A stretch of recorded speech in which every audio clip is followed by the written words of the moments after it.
नमस्कार। इस विशेष विश्लेषण में आपका स्वागत है। आज हम एक बहुत ही अहम संस्था पर बात करने वाले हैं, भारत का चुनाव आयोग यानी ईसीआई। जी इसे भारतीय लोकतंत्र का प्रहरी भी कहते हैं ना? बिल्कुल सही कहा। लोकतंत्र की नींव है ये संस्था। तो आज की हमारी बातचीत का आधार है विकिपीडिया के कुछ अंश, ईसीआई की चुनौतियों पर लिखे गए लेख, वोटर कार्ड और चुनावी इतिहास से जुड़े कुछ दस्तावेज, और हाँ, लोक प्रतिनिधित्व अधिनियम और ईसीआई पर हुई एक पिछली चर्चा भी।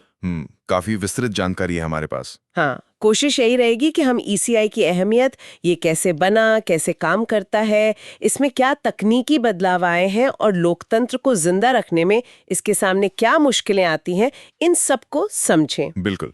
तो शुरुआत करते हैं इसके संवैधानिक दर्जे से। क्यों है ये इतना जरूरी? देखिए, भारत का चुनाव आयोग ये कोई साधारण संस्था नहीं है। ये संविधान के अनुच्छेद 324 के तहत बनी एक स्वायत्त संवैधानिक संस्था है। मतलब इसे सीधे संविधान से शक्ति मिलती है। अच्छा। और इसकी स्थापना हुई थी 25 जनवरी 1950 को। हाँ इसी दिन को हम राष्ट्रीय मतदाता दिवस के तौर पर मनाते भी हैं। हाँ, ये तो याद है। इसका जो मूल काम है वो है संसद, राज्यों की विधानसभाओं और राष्ट्रपति और उपराष्ट्रपति पद के लिए स्वतंत्र और निष्पक्ष चुनाव करवाना। हाँ। उनका अधीक्षण, निर्देशन और नियंत्रण सब कुछ ईसीआई के हाथ में। और जब ये बना तब पहले मुख्य चुनाव आयुक्त कौन थे और उनके सामने क्या था सबसे बड़ा काम? पहले मुख्य चुनाव आयुक्त थे श्री सुकुमार सेन। मार्च 1950 में उन्होंने पद संभाला। हाँ। और उनके सामने जो चुनौती थी वो शायद आज हम सोच भी नहीं सकते। क्या थी वो? वो था 1951-52 का पहला आम चुनाव। सोचिए, एक नया आजाद हुआ देश। हाँ। 17.3 करोड़ मतदाता थे। 17 करोड़? हाँ, और उनमें से भी करीब 80% लोग पढ़ना लिखना नहीं जानते थे। उन सब का पंजीकरण करना, उन्हें वोटिंग प्रक्रिया समझाना, बूथ बनाना। ये सिर्फ चुनाव कराना नहीं था, ये लोकतंत्र की नींव रखना था। हाँ। लोगों में विश्वास जगाना था। वाकई ये आंकड़े सुनकर ही लगता है कि कितना मुश्किल रहा होगा। अच्छा, तो ईसीआई की जो बनावट है, मतलब इसमें कितने सदस्य होते हैं, ये भी तो बदली है समय के साथ। पहले शायद एक ही सदस्य होते थे। हाँ बिल्कुल, शुरुआत में केवल मुख्य चुनाव आयुक्त यानी सीईसी ही होते थे, लेकिन फिर 1989 में इसे बहुसदस्यीय बनाया गया। अच्छा, 1989 में? हाँ, मतलब सीईसी के साथ 2 और चुनाव आयुक्त ईसीज जोड़े गए। हालांकि बीच में कुछ समय के लिए ये फिर से एकल सदस्यीय हुआ, पर 1993 से ये स्थायी तौर पर 3 सदस्यों वाला निकाय है, एक सीईसी और 2 ईसीज। तो ये बदलाव क्यों किया गया? देखिए, इसके पीछे सोच ये थी कि फैसले किसी एक व्यक्ति पर निर्भर ना हो, सामूहिक निर्णय प्रक्रिया हो, जिससे संस्था की निष्पक्षता और मजबूती बढ़े। पारदर्शिता भी आती है इससे। समझ गए। और इनकी नियुक्ति कैसे होती है? इसमें भी हाल में कुछ बदलाव हुआ है ना? 2023 का एक अधिनियम आया है। जी हाँ, ये काफी चर्चा में रहा। 2030 के अधिनियम के अनुसार अब राष्ट्रपति इनकी नियुक्ति एक चयन समिति की सिफारिश पर करते हैं। इस समिति के अध्यक्ष प्रधानमंत्री होते हैं। और सदस्यों में लोकसभा में विपक्ष के नेता और प्रधानमंत्री द्वारा नामित एक केंद्रीय कैबिनेट मंत्री शामिल होते हैं। हाँ, पहले सुप्रीम कोर्ट ने अपने एक फैसले में समिति में भारत के मुख्य न्यायाधीश सीजेआई को शामिल करने की बात कही थी। इस नए बदलाव पर काफी बहस भी हुई। बिल्कुल, स्रोत बताते हैं कि इस पर 2 तरह की राय है। कुछ मानते हैं कि इससे कार्यपालिका का दखल बढ़ सकता है, ईसीआई की स्वतंत्रता शायद प्रभावित हो। वहीं दूसरी तरफ ये तर्क भी है कि ये सरकार और आयोग के बीच बेहतर तालमेल के लिए जरूरी है। तो संवैधानिक स्थिति तो तय है, पर स्वतंत्रता पर बहस जारी है। और इनके कार्यकाल की सुरक्षा का क्या? मतलब इन्हें आसानी से हटा तो नहीं जा सकता? नहीं, बिल्कुल नहीं। खासकर सीईसी को उनका कार्यकाल 6 साल या 65 साल की उम्र तक होता है, जो भी पहले हो, और उन्हें हटाने की प्रक्रिया वही है जो सुप्रीम कोर्ट के जज को हटाने की है। बहुत मुश्किल। यानी महाभियोग जैसी प्रक्रिया? हाँ, लगभग वैसी ही, संसद के जरिए। ये उनकी स्वतंत्रता सुनिश्चित करने के लिए बहुत जरूरी है। जहां तक दूसरे चुनाव आयुक्तों ईसीईस का सवाल है, उन्हें राष्ट्रपति हटा सकते हैं, लेकिन केवल सीईसी की सिफारिश पर। ठीक है, ये सुरक्षा कवच जरूरी है ताकि वो बिना किसी दबाव के काम कर सकें। अच्छा, अब आते हैं ईसीआई की शक्तियों और मुख्य कामों पर। स्वतंत्र चुनाव कराने के अलावा और क्या-क्या जिम्मेदारियां हैं इनकी? देखिए, सबसे पहली और सबसे जरूरी जिम्मेदारी तो स्वतंत्र और निष्पक्ष चुनाव कराना ही है। लेकिन इसके लिए बहुत सारे काम करने पड़ते हैं, जैसे मतदाता सूची तैयार करना और उसे समय-समय पर अपडेट करना। हाँ, वोटर लिस्ट। जी। और संविधान का अनुच्छेद 325 कहता है कि एक ही सामान्य मतदाता सूची होगी। धर्म, जाति, लिंग या नस्ल के आधार पर कोई भेदभाव नहीं होगा। आएगा, कब नामांकन होगा, कब वोटिंग होगी, कब गिनती होगी, ये सब ईसीआई तय करता है। और राजनीतिक दलों का पंजीकरण। हाँ, वो भी।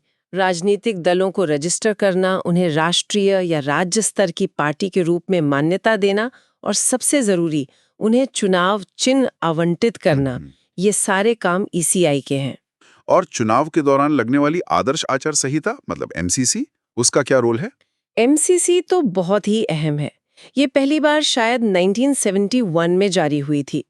ये एक तरह से नियमों का समूह है जो चुनाव की घोषणा से लेकर नतीजे आने तक पार्टियों और उम्मीदवारों पर लागू होता है, ताकि सबको बराबर का मौका मिले और चुनाव प्रचार सही ढंग से हो। इसका उल्लंघन करने पर ईसीआई कार्रवाई भी करता है। बिल्कुल। इसके अलावा ईसीआई उम्मीदवारों के नामांकन पत्रों की जांच करता है। अगर कोई उम्मीदवार अयोग्य पाया जाता है, जैसे लोक प्रतिनिधित्व अधिनियम 1991 की धारा 8 के तहत किसी अपराध में दोषी ठहराया गया हो, तो उसे चुनाव लड़ने से रोका जा सकता है। चुनावी खर्च पर भी कड़ी निगरानी रखी जाती है। और हाँ, आजकल तकनीक का भी खूब इस्तेमाल हो रहा है। मतदाता शिक्षा के लिए स्वीप कार्यक्रम है, मोबाइल ऐप है, नो योर कैंडिडेट, शिकायत दर्ज करने के लिए भी ऑनलाइन सिस्टम है। तकनीक की बात आई है तो जरा इस पर विस्तार से बात करते हैं। वोटर आईडी कार्ड से लेके ईवीएम तक ये सफर कैसा रहा? हाँ, ये सफर बहुत लंबा और दिलचस्प रहा है। देखिए, पहले तो स्याही लगाई जाती थी बस। फिर 1993 में आया ई-पिक, यानी electors photo identity card, voter ID card जिसे हम कहते हैं। हाँ, वो तो सबके पास होता है लगभग। जी। और अब तो 2021 से इसका डिजिटल संस्करण ई-पिक भी आ गया है। इसे आप डाउनलोड कर सकते हैं। अच्छा, और ईवीएम्स, इलेक्ट्रॉनिक वोटिंग मशीनें? ईवीएम्स का पहला प्रयोग तो 1982 में केरल के एक उपचुनाव में हुआ था, छोटे पैमाने पर। 82 में, काफी पहले। हाँ, लेकिन इसे कानूनी आधार मिला आरपीए यानी लोक प्रतिनिधित्व अधिनियम में 1988 में संशोधन करके और फिर 1992 में नियम बनाकर। और पूरे देश में इनका इस्तेमाल 2004 के लोकसभा चुनाव से शुरू हुआ।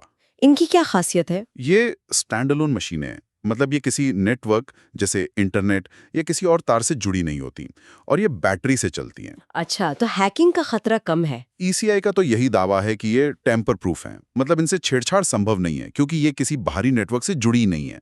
खैर, इस पर आगे बात करेंगे। ठीक है। ईवीएम के साथ एक और चीज जुड़ गई है अब, वीवीपैट। वो क्या है? हाँ, वीवीपैट यानी voter verified paper audit trail. इसका ट्रायल 2013 के आसपास शुरू हुआ और अब ये हर चुनाव में सभी ईवीएम्स के साथ इस्तेमाल होती है। इससे होता क्या है? जब आप ईवीएम पर बटन दबाते हैं तो वीवीपीआईटी मशीन से एक पर्ची निकलती है जिस पर उस उम्मीदवार का सीरियल नंबर, नाम और चुनाव चिन्ह छपा होता है जिसे आपने वोट दिया। ये पर्ची आपको 7 सेकंड के लिए दिखती है और फिर कटकर एक सीलबंद बॉक्स में गिर जाती है। तो मतदाता को तसल्ली हो जाती है कि उसका वोट सही जगह गया है। बिल्कुल, ये पारदर्शिता बढ़ाने के लिए एक बड़ा कदम माना गया। सुप्रीम कोर्ट ने भी 2019 में आदेश दिया था कि हर विधानसभा क्षेत्र में कुछ पोलिंग बूथों की वीवीपीएटी पर्चियों का मिलान ईवीएम के वोटों से किया जाए। हाँ, ये सुना था। और एक नोटा का बटन भी होता है ईवीएम पे। जी, 2014 से नोटा यानी नन ऑफ द अबव का विकल्प भी मतदाताओं को दिया गया है। अगर कोई मतदाता किसी भी उम्मीदवार को पसंद नहीं करता तो वो नोटा का बटन दबा सकता है। तो इतनी सारी व्यवस्थाएं हैं, तकनीक का इस्तेमाल है, लेकिन फिर भी ईसीआई के सामने चुनौतियां तो होंगी ही। चुनौतियां तो बहुत हैं और शायद बढ़ती ही जा रही हैं। एक पूर्व मुख्य चुनाव आयुक्त ने 4M का जिक्र किया था। 4M? ये क्या है? मसल, मनी, मिस इन्फॉर्मेशन और एमसीसी वायलेशंस, यानी बाहुबल, धनबल, गलत सूचना और आदर्श आचार संहिता का उल्लंघन।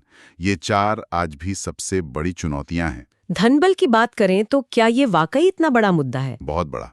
आंकड़े बताते हैं, जैसे कि आपने स्रोतों में देखा होगा कि 2022-23 के राज्य चुनावों के दौरान जो नकदी वगैरह जब्त हुई, उसमें पिछले चुनावों के मुकाबले 835% की बढ़ोतरी हुई। 835%? हाँ, ये दिखाता है कि चुनावों में काले धन का इस्तेमाल कितना बढ़ रहा है। ये लोकतंत्र के लिए बहुत खतरनाक है। बिल्कुल।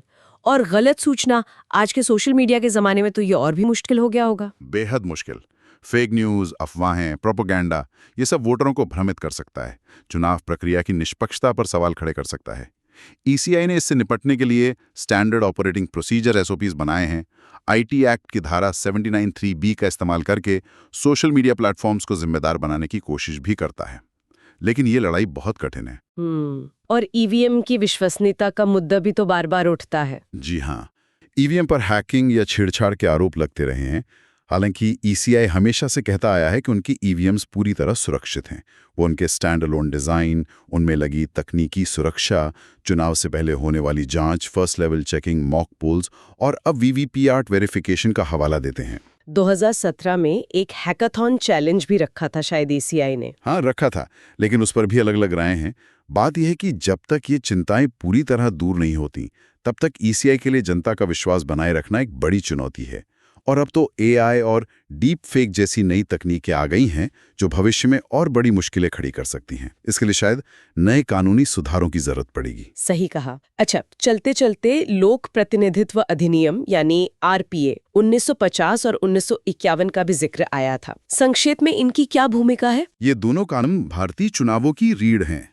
आरपीए 1950 मुख्य रूप से मतदाता सूची में नाम दर्ज कराने की योग्यता, मतदाता सूची तैयार करने और निर्वाचन क्षेत्रों के परिसीमन से जुड़ा है। और आरपीए 1951? आरपीए 1951 ज्यादा विस्तृत है। इसमें चुनाव कैसे कराए जाएंगे, उम्मीदवारों की योग्यता और अयोग्यता के नियम क्या होंगे, भ्रष्ट आचरण किसे माना जाएगा, चुनावी खर्चे का हिसाब कैसे रखा जाएगा और चुनाव संबंधी विवादों का निपटारा कैसे होगा, ये सब कुछ आरपीए 1951 में है। संविधान का अनुच्छेद 327 संसद को ये कानून बनाने की शक्ति देता है। तो मतलब ये दोनों कानून मिलकर ईसीआई को चुनाव कराने का पूरा कानूनी ढांचा देते हैं। बिल्कुल। तो हमने देखा कि भारत का चुनाव आयोग एक बेहद महत्वपूर्ण संवैधानिक संस्था है। इसने एक लंबी यात्रा तय की है, पहले चुनाव की चुनौतियों से लेकर आज ईवीएम, वीवीपीएटी और डिजिटल वोटर आईडी तक। इसके पास व्यापक शक्तियां हैं, लेकिन चुनौतियां भी कम नहीं है, खासकर धन बल और गलत सूचना जैसी। जी, भारत जैसे विशाल और विविधता भरे देश में निष्पक्ष चुनाव कराना अपने आप में एक बहुत बड़ा और जटिल काम है। तमाम दबावों और आलोचनाओं के बीच ईसीआई लगातार चुनावी अखंडता को बनाए रखने की कोशिश करता रहा है और ये कोशिशें हमारे लोकतंत्र के लिए बहुत जरूरी हैं। और जाते जाते हमारे श्रोताओं के लिए एक सवाल छोड़ जाते हैं। आज के इस दौर में लोकतंत्र की सेहत के लिए एक स्वतंत्र और निष्पक्ष चुनाव आयोग का होना कितना मायने रखता है, इस पर जरूर सोचिएगा। इसी विचार के साथ आज की ये चर्चा यहीं समाप्त करते हैं। अलविदा, फिर मिलेंगे। नमस्कार।